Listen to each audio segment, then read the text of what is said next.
हाय, आपके साथ मैं हूँ Surabhi Sharma. India TV YouTube channel subscribe करिए, बेल आइकन दबाएं।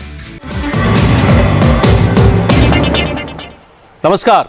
इस वक्त प्रधानमंत्री आवास पर एक बड़ी बैठक हो रही है। सीसीएस यानी कैबिनेट कमेटी ऑन सिक्योरिटी की मीटिंग में प्रधानमंत्री नरेंद्र मोदी, रक्षा मंत्री, गृह मंत्री मौजूद हैं, राष्ट्रीय सुरक्षा सलाहकार अजीत डोभाल भी हैं। इस मीटिंग का मुख्य एजेंडा है अफगानिस्तान। अफगानिस्तान में हर बीतते सेकंड के साथ सिचुएशन खराब हो रही है। ऐसे में वहां फंसे हिंदुस्तानियों को सुरक्षित भारत लाना एक बड़ा चैलेंज है। मोदी सीधे कंट्रोल रूम से एक एक चीज खुद मॉनिटर कर रहे हैं। अफगानिस्तान में फंसे भारतीयों की सेफ्टी से लेकर इंडिया की सेफ्टी तक प्रधानमंत्री को मिनट टू मिनट ब्रीफ किया जा रहा है। रेस्क्यू ऑपरेशन से लेकर तालिबान को कंट्रोल करने तक कौन सा प्लान कैसे बन रहा है, समझिए इस रिपोर्ट से। काबुल से एक एक हिंदुस्तानी को सही सलामत भारत लाना बहुत बड़ा टास्क है। तालिबान के चंगुल में फंसे भारतीयों को किसी भी तरह बचाना है। इसके लिए प्रधानमंत्री मोदी मिशन मोड में जुटे हुए हैं। Modi minute to minute details ले रहे हैं, डायरेक्ट कंसर्न ऑफिशियल्स के टच में हैं। कल रात से ही काबुल के हालात पर मोदी सीधे कंट्रोल रूम से ऑपरेट कर रहे हैं। अब से थोड़ी देर पहले प्रधानमंत्री आवास पर सीसीएस की बैठक हुई।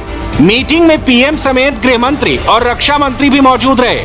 राष्ट्रीय सुरक्षा सलाहकार अजीत डोभाल भी मौजूद थे। अफगानिस्तान के मामले पर डिटेल में चर्चा की गई। हर सिचुएशन से निपटने के प्लान पर बात हुई।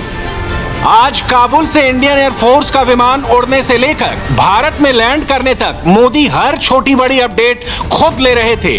काबुल से जामनगर पहुंचने वाले भारतीय नागरिकों के खाने पीने के इंतजाम से लेकर उनका ख्याल रखने तक मोदी का मैसेज क्लियर है। कहीं कोई कसर नहीं छूटनी चाहिए। ये रेस्क्यू ऑपरेशन अभी खत्म नहीं हुआ है, अभी तो इसकी शुरुआत हुई है। भारत ने अफगानिस्तान से अपनी एम्बेसी के अधिकारियों को भारत बुला लिया है। 2 फेज में इवैक्यूएशन का प्रोसेस खत्म हो चुका है। 150 से ज्यादा हिंदुस्तानी दिल्ली पहुंच चुके हैं और बचे हुए लोगों की वापसी के लिए भी तैयारी पूरी है। अफगानिस्तान के मामले पे पीएम मोदी लगातार नजर बनाए हुए हैं। इसी सिलसिले में प्रधानमंत्री मोदी ने आज कैबिनेट कमेटी ऑन सिक्योरिटी की हाई लेवल बैठक की। भारत सरकार की प्लानिंग अभी 2 लेवल की है। पहली प्लानिंग ये कि जो भारतीय वहां पर फंसे हुए हैं उन्हें कैसे स्वदेश वापस लाया जाए। दूसरी प्लानिंग ये कि तालिबान के प्रभुत्व के बाद भारत को अफगानिस्तान के साथ कैसे बिहेव करना है। सरकार के आला सूत्रों का यह कहना है कि भारत फिलहाल वेट एंड वॉच की स्थिति में है और दुनिया के दूसरे लोकतांत्रिक देशों के साथ लगातार संपर्क बनाए हुए है। सब कुछ निर्भर करेगा इस बात पर कि तालिबान का आगे का कदम कैसा और किस प्रकार का होता है। काबुल से भारतीयों को वापस लाने वाले मिशन एयरलिफ्ट की तैयारी युद्ध स्तर पर की गई। इसकी फुल डिटेल हमारे पास है। तजाकिस्तान के आईनी एयरपोर्ट में C-17 ग्लोब मास्टर को स्टैंड बाई पर रखा गया था क्योंकि काबुल एयरपोर्ट पर भीड़ काफी ज्यादा थी। अमेरिका से बात हुई। अमेरिका ने काबुल हवाई अड्डे को कब्जे में रखा। फोन पर पहले से ही भारत के लोगों की डिटेल जमा कर ली गई थी। 1 दूतावास और 4 काउंसुलेट अफगानिस्तान में काम कर रहे थे। इन सबको फिलहाल बंद कर दिया गया है। 15 अगस्त से पहले 1500 लोगों ने हिंदुस्तान आने की इच्छा जताई। 150 और लोग 15 अगस्त के बाद भारत आना चाहते हैं। मुसाफिर 1650 हैं। इन्हें भारत लाया जाएगा। इन्हें लाने के लिए सिर्फ एयर इंडिया का C-17 ग्लोब मास्टर ही नहीं जाएगा, कतर एयरलाइंस को भी भेजा जाएगा। भारतीयों को वापस लाने के लिए चार्टर प्लेन हायर करने के प्लान पर भी काम हो रहा है। अमेरिका या बाकी पश्चिमी देशों के नागरिक से पहले भारत के लोगों को प्रायोरिटी मिले, ये कोशिश की जाएगी। अफगानिस्तान से भारत आने का अभी एक ही विकल्प है, वो है एयर रूट। अफगानिस्तान में अभी एक ही एयरपोर्ट काम कर रहा है, काबुल का एयरपोर्ट, जिस पर अमेरिका का नियंत्रण है। इससे भारतीय प्रशासन लगातार अमेरिकी प्रशासन के संपर्क में है। साथ ही साथ दूसरे कॉमर्शियल एयरलाइन से भी बातचीत की जा चुकी है ताकि उनके चार्टर प्लेन लेके वहां से लोगों को वापस लाया जा सके, जिनमें गल्फ के एयरलाइंस भी शामिल हैं। एयरलिफ्ट का ऑपरेशन सिर्फ काबुल से ही हो सकता है। अफगानिस्तान में अभी कोई सरकार है ही नहीं, किसी से भी कोई बात नहीं हो सकती। दूसरी तरफ तालिबान को लेकर भारत अभी फूंक फूंक कर कदम रख रहा है। इस्लामिक रेडिकल आतंकवाद को अब एक पूरा मुल्क मिल चुका है जो सुन्नी विचारधारा को फॉलो करते हैं। तालिबान के पास सारे मॉडर्न हथियार और अमेरिका से ट्रेन हो चुके अफगानी कमांडो हैं। पहले से ही 1 लाख तालिबानी हैं और 3 लाख अफगानी फौज है, यानी ये आगे भी लोगों को ट्रेन करते रहेंगे। मगर यह भी फैक्ट है कि तालिबान पर फुल सस्पेंस है। तालिबान के ग्रुप आपस में ही लड़ रहे हैं। तालिबान अभी सरकार बनाना चाहता है, मगर इंटरनेशनल स्टेज पर उसे एक्सपोज करने का प्लान बनने लगा है। अमेरिका अब तालिबान के मसले पर पाकिस्तान पर डिपेंड नहीं करेगा। अब अमेरिका खुद तालिबान से बात करेगा।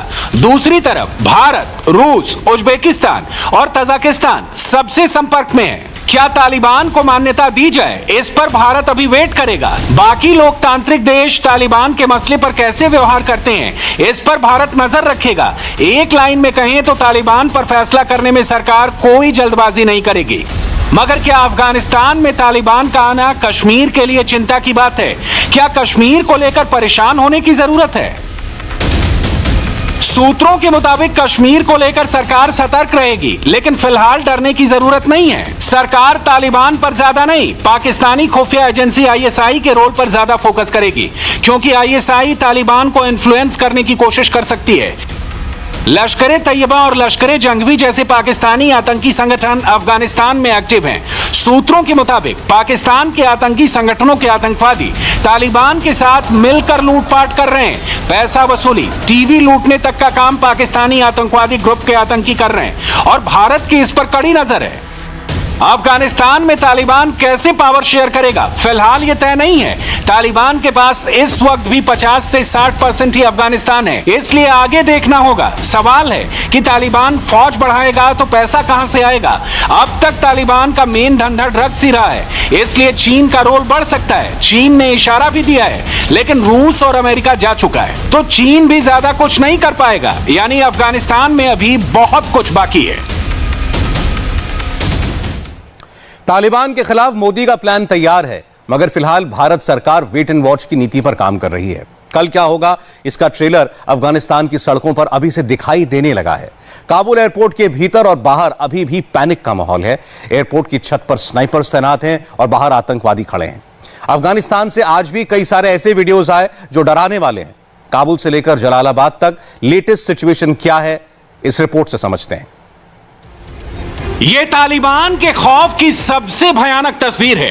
कुछ घंटों पहले काबुल से जान बचाकर भागने के चक्कर में जो लोग अंदर नहीं घुस पाए, वो चलते अमेरिकी प्लेन पर लटक गए। वीडियो का पहला हिस्सा पूरी दुनिया ने देखा था। सैकड़ों फीट से नीचे गिरकर 3 लोगों की मौत हुई थी। मगर अब 1 मिनट 43 सेकंड का ये नया वीडियो सामने आया है। वीडियो रिकॉर्ड करने वाला शख्स भी फ्रेम में दिखा। दर्जन भर लोग प्लेन के बाहरी हिस्से को पकड़कर लटके दिखे। किसी का चेहरा दिखा तो किसी की पीठ नजर आई। वीडियो के अंत में क्या हुआ क्लियर नहीं है, लेकिन एक चीज क्लियर है, तालिबान का खौफ अभी खत्म नहीं हुआ है।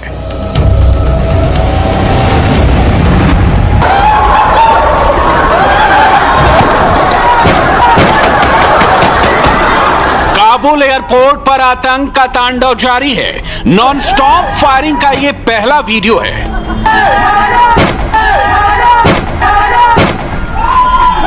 वीडियो नंबर 2 देखिए, निशाना लगाकर भीड़ को टारगेट किया जा रहा है।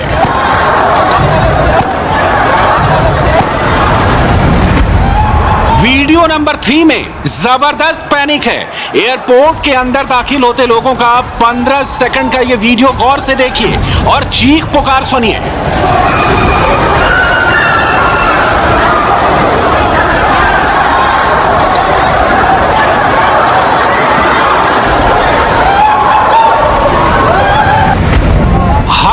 बस यही चाहता है किसी तरह एक बार अंदर घुस जाएं, क्योंकि बाहर जान जाने का खतरा है।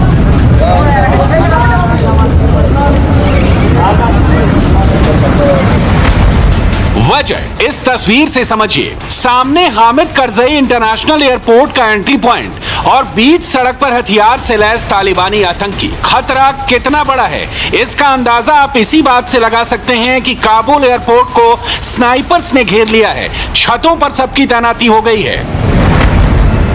यूएस मरीन्स चप्पे चप्पे को खंगाल रहे हैं क्योंकि काबुल एयरपोर्ट के अंदर किसी भी समय कुछ भी हो सकता है। इस वक्त काबुल से निकलना मुश्किल ही नहीं, नामुमकिन दिख रहा है। एयरलिफ्ट भी मुश्किल है, टेक ऑफ भी मुश्किल है। कैमरे पर एक एक रिएक्शन है। अभी गोलियां चल रही है, सुनने वाला है, अब पता नहीं शाम को क्या होगा। कोई फोन नहीं उठा रहा है, फ्लाइट का कुछ पता नहीं है, अभी गोलियां चल रही है। यहाँ पे आप मेरे पीछे देख रहे हैं, सारे इंजन्स बैठे हुए हैं। अभी हम लोग बाहर भी नहीं जा सकते हैं, यहाँ पे फायरिंग हो रही है और अंदर चोर वगैरह लुटेरे वगैरह घूम रहे हैं, क्योंकि यहाँ पे चोरी वगैरह होने का भी डर है। बाहर जा नहीं सकते हैं क्योंकि बाहर बहुत भीड़ है और फायरिंग भी हो रही है और 4 लाख लोग बाहर खड़े हुए हैं। अब हमें समझ में नहीं आ रहा हम क्या करें, प्लीज़ आप लोग हेल्प कीजिए। रेस्क्यू ऑपरेशन की एक तस्वीर ये भी है। C-17 में पैक होकर 600, जी हां 600 लोग किसी तरह जान बचाकर काबुल से बाहर निकलने में कामयाब हुए, मगर हर कोई इनकी तरह खुशकिस्मत नहीं है। तालिबानी आतंकवादी बाहर बीच सड़क पर कैसे दहशत फैला रहे हैं, कौन सा वीडियो बना रहे हैं, थोड़ी देर में आपको सब दिखाएंगे। पहले एयरपोर्ट के अंदर की कुछ और तस्वीरें देखिए। सब कुछ तहस नहस हो रखा है। सिक्योरिटी चेक पॉइंट से लेकर टिकट काउंटर तक कुछ भी नहीं बचा है। ये वीडियो एक अफगानी नागरिक ने खुद रिकॉर्ड किया है। आखिरी के कुछ सेकंड्स गौर से देखिए। वाला मैदान हवाई दा रो फिलहाल ना मालूम न दा परवाज बहुत सी कना वाजादा आजादा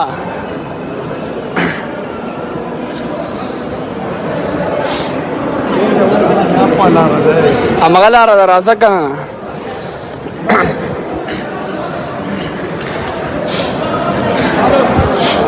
दा फिलहाल काबुल मैदान हवाई दा उड़नो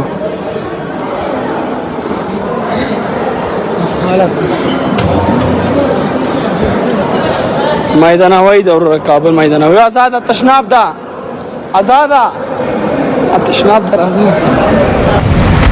पूरा अफगानिस्तान इस वक्त पैनिक मोड में है। वहां के टीवी चैनल्स पर तालिबानी प्रवक्ताओं की घुसपैठ हो चुकी है। बाईं तरफ अफगानी चैनल के एंकर और उसके सामने तालिबानी सपोर्टर। काबुल एयरपोर्ट के अंदर की तस्वीरें आपने देख ली, अब बाहर की तस्वीरें देखिए। पहले वीडियो में तालिबानी आतंकियों का जिम सेशन चल रहा है।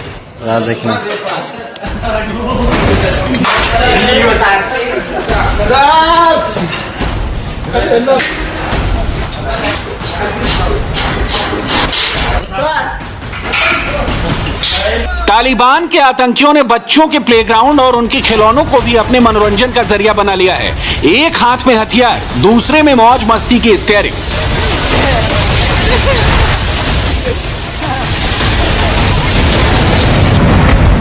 अफगानिस्तान में तालिबान का खेला इंडोर भी जारी है और आउटडोर भी। एक सैंपल ये भी है।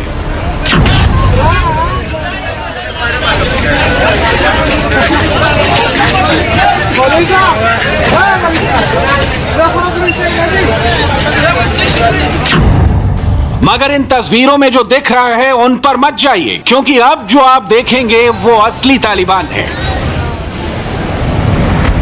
ये अमेरिकी सेना के हथियार हैं। फर्क सिर्फ इतना है कि अब ये अमेरिकी सेना के पास नहीं, तालिबान के हाथ लग चुके हैं। तालिबानी आतंकियों ने खुद इस वीडियो को रिकॉर्ड किया है। सारी इंटेलिजेंस फैसिलिटी, सारे दस्तावेज, सारे इंफ्रास्ट्रक्चर, अब सब कुछ तालिबान के कब्जे में है और दुनिया सदमे में है।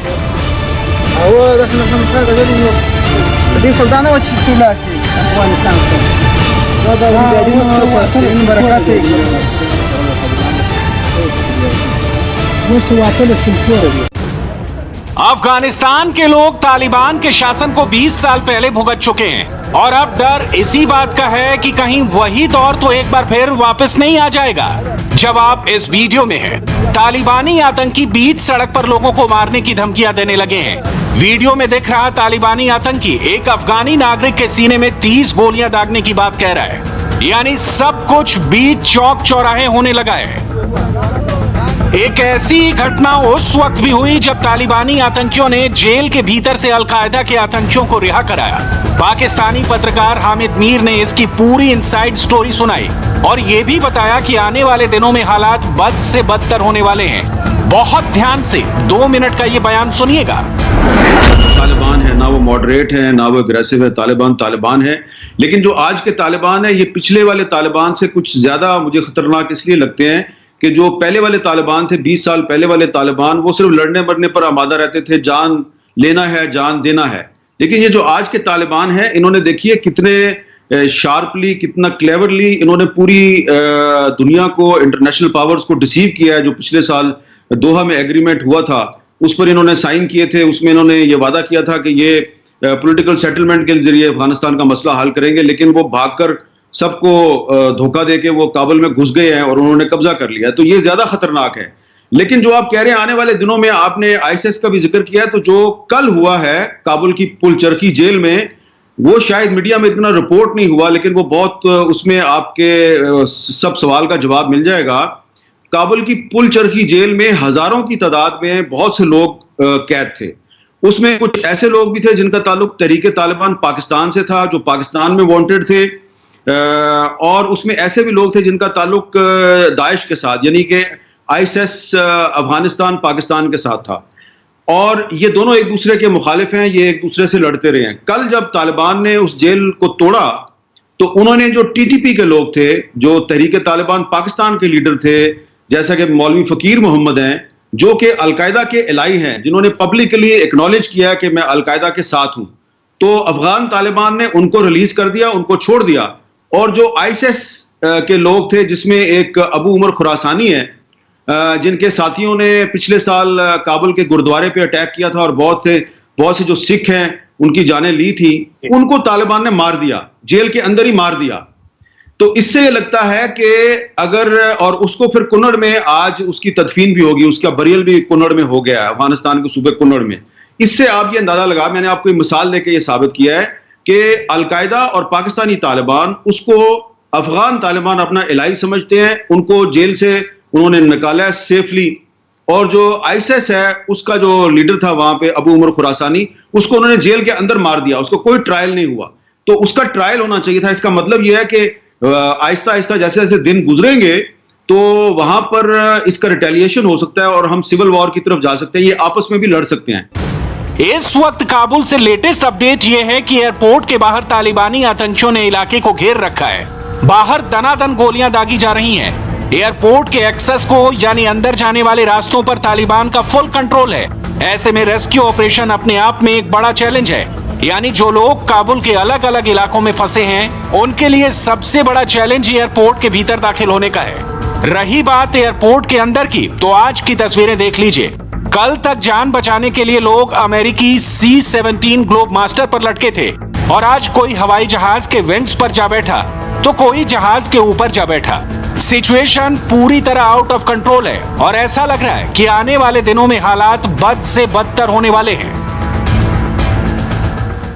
और अफगानिस्तान से एक बड़ी खबर यह आ रही है कि पूर्व उपराष्ट्रपति अमरुल्लाह सालेह ने खुद को देश का कार्यवाहक राष्ट्रपति घोषित कर दिया है। उन्होंने तालिबान के खिलाफ जंग के लिए सभी से सहयोग मांगा है। इस वक्त अमरुल्लाह सालेह उत्तरी अफगानिस्तान के पंजशीर में है, जहां पर तालिबान का कब्जा नहीं है, और माना जा रहा है कि सालेह के साथ कई और तालिबान विरोधी लीडर भी हैं। अमरुल्लाह सालेह भारत के एक बेहद करीबी नेता माने जाते हैं। फिर आपको बता दें, देखिए उन्होंने ट्वीट भी किया है कि अफगानिस्तान में अब वो खुद को केयरटेकर प्रेसिडेंट मान रहे हैं। उन्होंने लिखा है कि as per the constitution of Afghanistan, in absence of the president,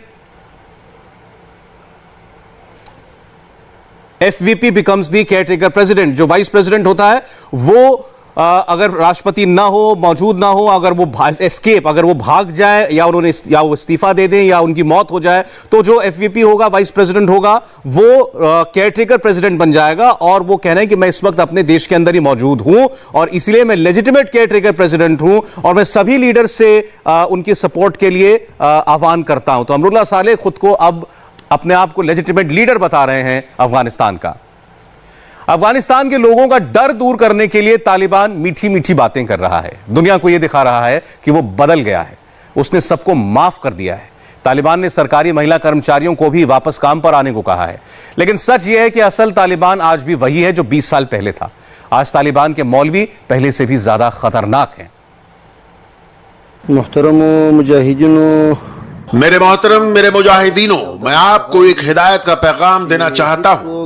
आप किसी के भी घर में जबरदस्ती न घुसें, खास तौर से काबुल के बाशिंदों के घर में न घुसें। आप किसी से भी जबरदस्ती उनकी मोटर गाड़ियां न छीनें। आप उनकी गाड़ी में भी जबरदस्ती न बैठें। सरकारी गाड़ियों को लोगों से वापस लेने का काम हम बाद में शुरू करेंगे। मुजाहिद इस बात का खास ख्याल रखें।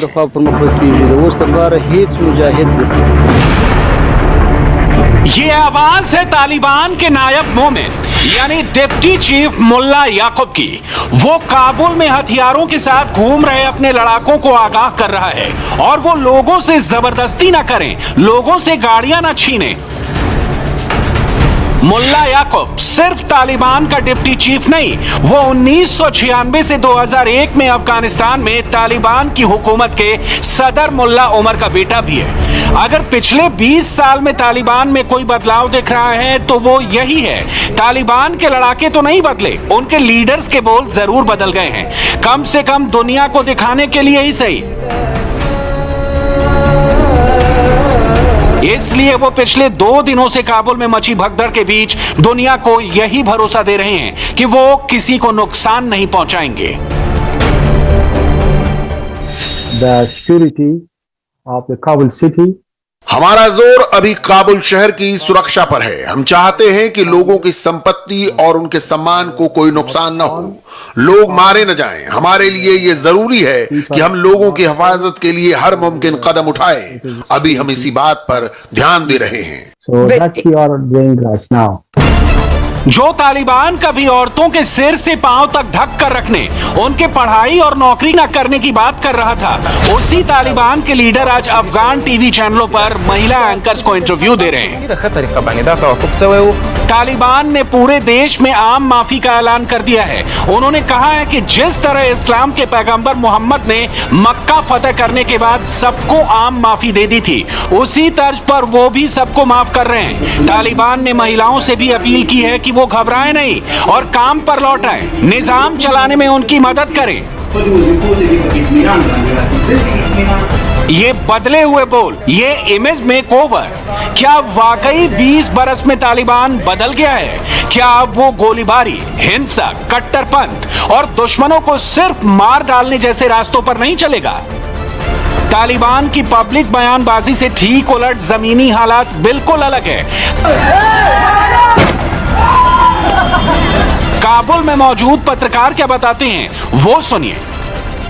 जिनसे भी मेरी तालिबान से बात हुई है, उन्होंने ये कहा कि जी जैसे फतेह मक्का के मौके पर आम माफी दे दी गई थी, ऐसे ही हम आम माफी दे रहे हैं। लेकिन इतलात ऐसी भी आ रही हैं कि जो अफगान ऑफिशियल्स, जो ब्यूरोक्रेट्स, जो एमपीज थे जो यहाँ पे हैं, वो उनका सुराग लगा रहे हैं कि कहाँ गए वो सारे के सारे। तो ये दोनों तरह से मतलब चल रहा है। लेकिन वहाँ जहाँ पे पब्लिक डीलिंग की बात आती है, वहाँ पे तालिबान बिल्कुल ठीक है, मतलब वहाँ ट्रैफिक भी कंट्रोल कर रहे हैं और दूसरी सिक्योरिटी के मामला भी देख रहे हैं। इवन जहाँ पे प्राइवेट सिक्योरिटी गार्ड होते थे, जैसे हमारे यहाँ पाकिस्तान में भी नीली वर्दी वाले जो गार्ड नजर आते हैं, इस तरह के गार्ड यहाँ पे भी होते थे। उनको उन्होंने ये कहा कि आप जो सिक्योरिटी है वो हमारी जिम्मेदारी है, आप जाएं अपना काम करें, और उनसे असला ले लिया गया और उनको उनके काम से तकरीबन फारिग कर दिया गया। तो जो लोग ये समझ रहे हैं कि ये बदले हुए तालिबान हैं, खून खराबा नहीं चाहते, महिलाओं को आजादी देंगे, वो अपने जहन से ये मुगालता निकाल दें। तालिबान की लीडरशिप भले बदल गई हो, पर सोच वही है, 20 साल पहले वाली। टॉप लीडर वही मुल्ला हैबतुल्लाह अखुंदजादा है जो इस्लामिक शरीयत के मुताबिक चलकर लोगों के सिर कलम करने, फांसी देने या हाथ पैर काटने की सजा का हामी रहा है। डिप्टी लीडर मुल्ला अब्दुल गनी बिरादर मुल्ला उमर का साला है और 1996 की हुकूमत के दौरान उसका खासम खास था। दूसरा डिप्टी मुल्ला याकूब है जो मुल्ला उमर का बेटा है। आज अगर काबुल में भगदड़ है तो उसकी वजह यही है कि लोगों को लगता है कि ये वही 20 साल पहले के तालिबान है। इसी वजह से उन्होंने बिना किसी खास खून खराबे के अफगानिस्तान की सत्ता पर कब्जा कर लिया। पर दुनिया का यह मुगालता दूर हो जाना चाहिए। ग्राउंड पर मौजूद इस जर्नलिस्ट को सुनिए। सबसे पहले तो वायलेंस ना होने वाली बहुत से लोगों के पाकिस्तान में स्पेशली गलतफहमी होती है कि जी तालिबान ने बड़ी स्विफ्टली अफगानिस्तान को टेक ओवर कर लिया। तो इसमें यह है कि अफगान हुकूमत ने ये रिट्रीट की जो पॉलिसी बनाई थी ये सिर्फ उसकी वजह से मुमकिन हुआ। अगर वो भी लड़ाई के लिए डट जाते तो यकीनन गली गली मोहल्ले मोहल्ले जंग होनी थी और इन्होंने आमने सामने आके एक दूसरे से लड़ना था, जो कि इनकी एक अच्छी पॉलिसी थी कि हमें रिट्रीट अगर करना है तो हम ऐसे करेंगे, और बिल्कुल वैसे ही हुआ जैसे इनका प्लान सुनने में आ रहा था। तो जिससे ये खूनरेजी और वायलेंस बहुत कम हुआ। अच्छा, अब ये आ गए हैं तो लोग क्या सोच रहे हैं? लोगों के जहन में यही बात है कि ये वही तालिबान है जो पिछले 20 साल पहले था। इसकी सबसे बड़ी मिसाल यही आप ले लें कि आज एयरपोर्ट के जो मनाज़र आपने देखे हैं कि टीवी स्क्रीन पे, सोशल मीडिया पे, तो वो यही था कि सब लोग यहाँ से खौफ और डर के मारे अपना घर बार सब कुछ छोड़ छाड़ के बस किसी भी तरीके से निकलना चाह रहे हैं। साफ है, अगर काबुल पर कब्जे की लड़ाई नहीं हुई तो इसमें अफगान सरकार की रणनीति भी थी। इसका इशारा अफगानिस्तान के सेंट्रल बैंक के डायरेक्टर अजमल अहमदी भी देते हैं। उन्होंने अपने ट्वीट में लिखा कि रातों रात अगर तालिबान काबुल पहुंच गए, पूरे मुल्क पर काबिज हो गए, अफगान सेना ने तालिबान का मुकाबला नहीं किया तो इसका आदेश ऊपर से आ रहा था। ऐसी कई अफवाहें चल रही थी कि अफगान सेना को लड़ाई न करने का आदेश कोई ऊपर से दे रहा था। मजार शरीफ के पूर्व गवर्नर मोहम्मद अता नूर और हेरात के पूर्व गवर्नर इस्माइल खान ने भी इसकी तस्दीक की है। यकीन करना मुश्किल है, लेकिन इस बात पर शक की गुंजाइश तो बनती है कि आखिर अफगानिस्तान की राष्ट्रीय सेना ने इतनी जल्दी हथियार कैसे डाल दिए। कुछ तो राज है जिस पर से पर्दा उठना चाहिए।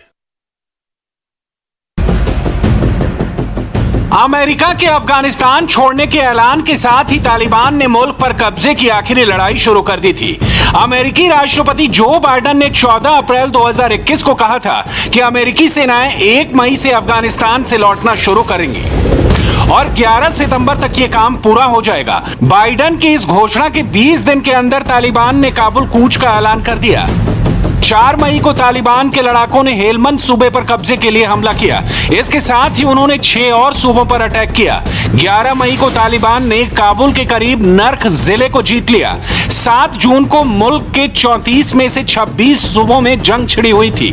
21 जून तक तालिबान ने मुल्क के 400 से ज्यादा में से आधे जिलों पर कब्जा कर लिया था। 22 जून को तालिबान ने उत्तरी अफगानिस्तान के उन सूबों पर हमला किया जो पिछली हुकूमत में उसके नियंत्रण में नहीं थे, लेकिन अफगान सेना पीछे नहीं हटी थी। तालिबान के कंट्रोल में आने वाला देश का पहला सूबा था ज़रांज। इसके बाद तो मानो पूरे अफगानिस्तान में तालिबान का तूफान आ गया। 13 अगस्त को एक दिन में तालिबान ने 4 सूबों पर कब्जा कर लिया। 14 अगस्त को तालिबान ने देश के चौथे सबसे बड़े शहर मजार शरीफ पर जीत हासिल कर ली। बल्ख सूबे की राजधानी मजार हमेशा से तालिबान विरोधियों का गढ़ रही थी। 15 अगस्त को तालिबान के लड़ाके बिना लड़ाई के जलालाबाद पर काबिज हो गए और उन्होंने काबुल को चारों तरफ से घेर लिया। 15 अगस्त को ही अशरफ गनी देश छोड़कर भाग निकले और काबुल पर तालिबान ने कब्जा कर लिया। ये टाइमलाइन देखकर ऐसा लगता है कि तालिबान ने बिना खून खराबे के काबुल पर कब्जा कर लिया। लोगों ने सवाल किए कि आखिर 3 लाख से ज्यादा अफगान सैनिकों ने बिना लड़े क्यों हथियार डाले। अमेरिकी राष्ट्रपति जो बाइडेन ने कहा कि अफगान सैनिकों पर अरबों रुपए खर्च किए और वो नहीं लड़े तो उनका दोष नहीं, लेकिन दुनिया भर के एक्सपर्ट ये मानते हैं कि अफगान सेना लीडरलेस थी, उसके पास मोटिवेशन नहीं था और यही बात तालिबान की जीत की बड़ी वजह थी। ये 3.5 लाख के करीब फौज जो है अफगान वो क्यों नहीं कर सकी। देखिए, हम मेरे ख्याल में एक चीज भूल जाते हैं कि ये 180,000 फौजी थे, ये 330 नहीं है। बाकी जो है वो पुलिस वाले हैं। दूसरी बात ये है कि ये 180,000 में भी वो लोग हैं। आप ये देखें कि अगर आप एक दायरा बनाएं तो आप ये देखेंगे कि 4-5 मेजर सेंटर्स हैं और ये लोग जो थे वो बिखरे हुए थे। तालिबान की जीत से सबसे ज्यादा खुश है पाकिस्तान और चीन। वहां पर काबुल में मची भगदड़ और खाली होते अमेरिकी दूतावास की तस्वीरों के बीच तालिबान की जीत की तुलना वियतनाम, सोमालिया और क्यूबा में अमेरिका की हार से की जाने लगी। कहा यह गया कि यह बदला हुआ तालिबान है, ये वो तालिबान नहीं है जो खून खराबा चाहता है और इसको अफगानिस्तान के आवाम का भी समर्थन हासिल है। लेकिन तालिबान के आतंक के सबसे बड़े स्पॉन्सर पाकिस्तान के ही कई लोग मानते हैं कि तालिबान तो अब पहले से खतरनाक हो गया है। पहले वो खुलकर हिंसा की बात करता था, अब तो उसने दुनिया को धोखे में रखकर अफगानिस्तान की सत्ता हथिया ली है। तालिबान है, ना वो मॉडरेट है ना वो एग्रेसिव है, तालिबान है। लेकिन जो आज के तालिबान है ये पिछले वाले तालिबान से कुछ ज्यादा मुझे खतरनाक इसलिए लगते हैं कि जो पहले वाले तालिबान थे, 20 साल पहले वाले तालिबान, वो सिर्फ लड़ने मरने पर आमादा रहते थे, जान लेना है जान देना है। लेकिन ये जो आज के तालिबान है, इन्होंने देखिए कितने शार्पली, कितना क्लेवरली इन्होंने पूरी दुनिया को, इंटरनेशनल पावर्स को डिसीव किया है। जो पिछले साल दोहा में एग्रीमेंट हुआ था उस पर इन्होंने साइन किए थे, उसमें इन्होंने ये वादा किया था कि ये पॉलिटिकल सेटलमेंट के जरिए अफगानिस्तान का मसला हल करेंगे। लेकिन वो भागकर सबको धोखा देके वो काबुल में घुस गए हैं और उन्होंने कब्जा कर लिया। तो ये ज्यादा खतरनाक है। पाकिस्तान के सीनियर जर्नलिस्ट हामिद मीर बिल्कुल सही कहते हैं, तालिबान एक तरफ तो अमन की बात करता है, वहीं दूसरी तरफ उसकी करतूतें बिल्कुल उलट हैं। दोहा में फरवरी 2020 में अमेरिका के साथ समझौते में तालिबान ने वादा किया था कि वो खून खराबा नहीं करेगा। लेकिन अगर पिछले 1.5 साल में तालिबान की करतूतों पर नजर डालें तो आज अमन की बात करना तालिबान का सबसे बड़ा छलावा है। संयुक्त राष्ट्र की 26 जुलाई 2021 की रिपोर्ट के मुताबिक मई में विदेशी सैनिकों के लौटने के बाद तालिबान के हमले बढ़ गए। अफगानिस्तान में पहले 2021 के 6 महीनों में 5183 लोग या तो मारे गए या जख्मी हो गए। 2021 के पहले 6 महीनों में 1659 लोगों की मौत हुई और 3254 लोग घायल हो गए। 2020 की तुलना में अफगानिस्तान में हिंसा करीब 50% बढ़ गई है।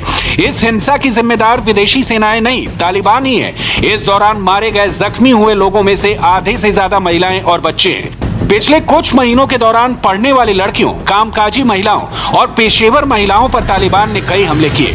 सांसदों, एंकर और महिला टीचर्स की हत्या की गई। ये आंकड़े और तालिबान की हरकतें बताती हैं कि उसके मौलवियों ने नकाब पहना है। नीयत नहीं बदली है। तालिबान आज बातें तो बहुत बड़ी बड़ी कर रहा है, पर क्या उन पर अमल करेगा?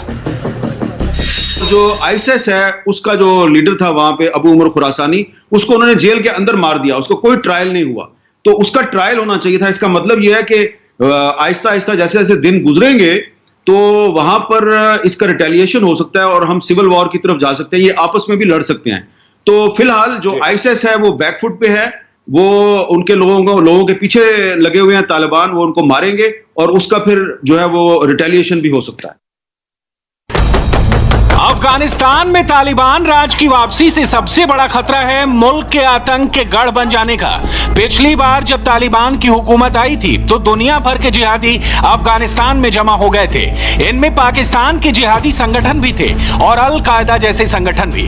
पिछले कुछ वर्षों के दौरान एक बार फिर अफगानिस्तान में तालिबान के अलावा अल कायदा, इस्लामिक स्टेट और तहरीके तालिबान पाकिस्तान के आतंकियों ने अड्डे बना लिए हैं। इन सब का आका है तालिबान के हक्कानी नेटवर्क का सिराजुद्दीन हक्कानी। अफगानिस्तान में तालिबान के मिलिट्री कैंपेन की अगुवाई करने वाला सिराजुद्दीन हक्कानी दुनिया के मोस्ट वांटेड आतंकियों में से एक है। अमेरिकी एजेंसी CIA ने उस पर करोड़ों डॉलर का इनाम घोषित कर रखा है। उसकी आज तक एक भी साफ तस्वीर दुनिया के पास नहीं है। पाकिस्तान के उत्तरी वजीरिस्तान में बैठे सिराजुद्दीन हक्कानी ने अफगानिस्तान में बैठे सभी जिहादी संगठनों से रिश्ते बना रखे हैं। Al Qaeda, Islamic State, ISIS Khorasan, Jaish e Mohammed, Lashkar Taiba, Tehreek-e Taliban Pakistan जैसे इन संगठनों के जिहादी तालिबान की ओर से लड़ते रहे हैं। अब सवाल यह है कि क्या सत्ता पर काबिज होने के बाद तालिबान इन आतंकियों के जिहाद पर लगाम लगाएगा? इसके शुरुआती संकेत तो शुभ नहीं है। काबुल की पुल चरखी जेल में हजारों की तादाद में बहुत से लोग कैद थे। उसमें कुछ ऐसे लोग भी थे जिनका ताल्लुक तहरीके तालिबान पाकिस्तान से था, जो पाकिस्तान में वांटेड थे, और उसमें ऐसे भी लोग थे जिनका ताल्लुक दाइश के साथ, यानी कि ISIS अफगानिस्तान पाकिस्तान के साथ था। और ये दोनों एक दूसरे के मुखालिफ हैं, ये एक दूसरे से लड़ते रहे हैं। कल जब तालिबान ने उस जेल को तोड़ा तो उन्होंने जो टीटीपी के लोग थे, जो तहरीक तालिबान पाकिस्तान के लीडर थे, जैसा कि मौलवी फकीर मोहम्मद हैं, जो कि अलकायदा के एलाई हैं, जिन्होंने पब्लिकली एक्नॉलेज किया कि मैं अलकायदा के साथ हूं, तो अफगान तालिबान ने उनको रिलीज कर दिया, उनको छोड़ दिया। और जो आईएसएस के लोग थे, जिसमें एक अबू उमर खुरासानी है, जिनके साथियों ने पिछले साल काबुल के गुरुद्वारे पे अटैक किया था और बहुत से जो सिख हैं उनकी जानें ली थी, उनको तालिबान ने मार दिया, जेल के अंदर ही मार दिया। तो इससे ये लगता है कि अगर, और उसको फिर कुन्नड़ में आज उसकी तदफीन भी होगी, उसका बरियल भी कुन्नड़ में हो गया है, अफगानिस्तान के सूबे कुन्नड़ में। इससे आप ये अंदाजा लगा, मैंने आपको एक मिसाल देकर ये साबित किया है कि अलकायदा और पाकिस्तानी तालिबान, उसको अफगान तालिबान अपना इलाई समझते हैं, उनको जेल से उन्होंने निकाला है सेफली। तालिबान के पिछले राज का मतलब था शरीयत का शासन, महिलाओं के पढ़ने, उनके नौकरी करने पर पाबंदी। पिछले 20 साल में अफगानिस्तान बहुत बदल गया है। 20 साल में तालिबान ने धोखा देने वाला नकाब पहना है, तो अफगानिस्तान में संविधान का राज हुआ है। महिलाओं को पढ़ने लिखने, नौकरी करने और संसद में बैठने की आजादी मिली है। तालिबान के आने से वो सब छीनने का डर ही भगदड़ की सबसे बड़ी वजह है। पिछला जो 20 साल गुजरे हैं, अमेरिका था और पहले हामिद करजई थे, फिर अशरफ गनी की हुकूमत थी। आप कह लें बहुत ज़्यादा करप्शन हुई है और लूट मार हुई है और चोरी का कपड़ा था और जो बांस थे उनके गज बनाए गए थे, लेकिन कुछ 2-3 अचीवमेंट्स भी हुई हैं। मसलन लड़कियों की तालीम 33% कहा जाता है कि बच्चियाँ प्राइमरी की, कम से कम प्राइमरी तक उन्होंने तालीम पिछले 20 साल में हासिल कर ली है। इसके अलावा मीडिया में, बैंकारी में, एजुकेशन में और हेल्थ सेक्टर में औरतों की तादाद अच्छी खासी बढ़ी है। पार्लियामेंट में औरतों की अच्छी खासी तादाद थी, जो इसका अब कोई वजूद नहीं है। काबुल पर काबिज होने के बाद तालिबान ने अफगानिस्तान के संविधान को उठाकर फेंक दिया और मुल्क को इस्लामिक अमीरात घोषित कर दिया। उन्हें देश का डेमोक्रेटिक संविधान मंजूर नहीं।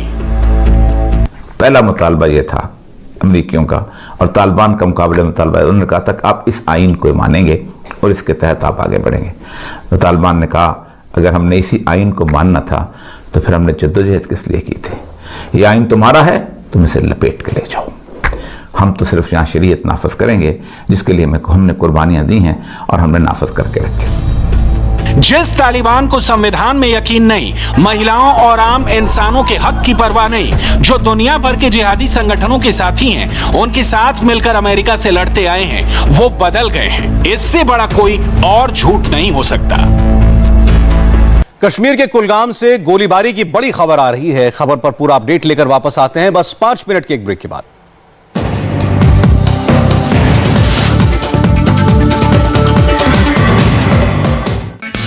हाय, आई एम सुरभि शर्मा। खबरों से अपडेट रहने के लिए India TV YouTube channel subscribe करिए, साथ में बेल आइकन जरूर दबाएं। जुड़े रहें इंडिया टीवी के साथ।